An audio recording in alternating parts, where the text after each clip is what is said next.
கஷ்டப்பட்டுட்டு இருந்தாங்க. பார்த்தீங்கன்னா, இப்போ லாஸ்ட்டாக ஒரு நல்ல ஒரு விஷயம் நடந்திருக்கு அப்படின்னு சொல்லலாம். என்னன்னு நீங்களும் தெரிஞ்சுக்கணும். வீடியோ வந்து முழுசா பாருங்க. நம்ம காவேரிக்கு வந்துட்டு ஒரு குழந்தை பிறந்துச்சுன்னு சொல்லலாம். அது என்ன குழந்தைன்னு நீங்களும் தெரிஞ்சுக்கணும். வீடியோ வந்து கடைசி வரைக்கும் பாருங்க. உண்மையிலுமே பார்த்தீங்கன்னா, இது வந்து நல்ல விஷயம் தான் சொல்லணும். நம்ம விஜய் வந்து ரொம்பவே கஷ்டப்பட்டுட்டு இருந்தாரு. குழந்தை வந்துட்டு எப்படியாவது வந்து நல்லபடியாக பொறக்கணும்னுட்டு. கண்டிப்பாக வந்துட்டு நம்ம கடவுள் பார்த்தீங்கன்னா, ஒரு நல்ல ஒரு விஷயத்தை தான் பண்ணியிருக்காரு அப்படின்னே சொல்லுவேன். என்னன்னா, நம்ம காவேரிக்கு வந்து பார்த்தீங்கன்னா, நல்ல ஒரு டெலிவரியே பண்ணிட்டாங்க அப்படின்னு கொஞ்சம் வந்து சீக்கிரமாக எடுக்கிற வேண்டிய சூழ்நிலை ஆயிடுச்சு. பட் ஓகே, குழந்தை வந்து நல்லாவே இருக்குன்னு சொல்லலாம்.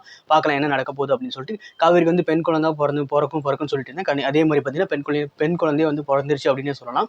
உண்மையிலுமே பார்க்க ரொம்பவுமே வந்துட்டு சந்தோஷமா இருக்கு. எவ்வளோ பெரிய துக்கத்துலையும் பார்த்தீங்கன்னா, இந்த ஒரு நல்ல ஒரு விஷயம் நடந்திருக்கு அப்படின்னும் போது நமக்கு வந்துட்டு ரொம்ப சந்தோஷமா இருக்குது. கண்டிப்பாக வந்துட்டு காவேரி வந்து ரெக்கவர் ஆகி விஜயும் ரெக்கவர் ஆகி சீக்கிரமாக வந்துட்டு நம்மளெல்லாம் வந்துட்டு சந்தோஷப்படுத்த வருவாங்கன்னு நான் நம்புறேன். நீங்களும் அப்படி நம்பினா நம்ம சேனல் வந்து சப்ஸ்கிரைப் பண்ணிக்கோங்க. கண்டிப்பாக நம்ம பாட்டி வந்து பார்த்தீங்கன்னா ரொம்ப சிக் ஆகிட்டாங்க. அந்தாண்ட பார்த்தீங்கன்னா நம்ம சாரதாமா அதுக்கு மேலே சிக் ஆகிட்டாங்க. இதெல்லாம் பார்க்கும்போது நமக்கே கஷ்டமாக இருக்குது. எல்லாருமே பார்த்தீங்கன்னா ஃபீல் பண்ணுறத தாண்டி போயிட்டு வந்துட்டு அவங்களோட உடம்பு வந்து வருத்திக்கிறாங்க அப்படின்னு தான் சொல்லணும். இது பார்க்கும்போது நமக்கே கஷ்டமாக இருக்குது.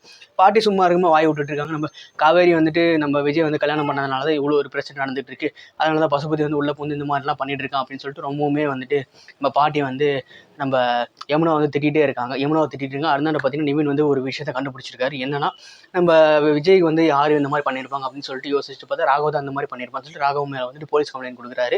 பார்க்கலாம் என்ன நடக்க போகுது அப்படின்னு சொல்லி ராகவ் தூக்கி வந்து திரும்ப வந்துட்டு வெளியிலேருந்து வெளியே வந்தால் திரும்ப வந்துட்டு அவனை வந்து உள்ள தூக்கி போடுறாங்க அப்படின்ற மாதிரி கேள்விப்படுறோம். மக்களிடையே எதிர்பார்க்குறாங்க. கண்டிப்பாக வந்துட்டு அது நடக்கும் தான் நினைக்கிறேன். நம்ம உள்ளது மட்டும் தூக்கி போடக்கூடாது. அவனை அப்படியே முடிச்சு விட்டுருந்து தான் சொல்லுவேன்.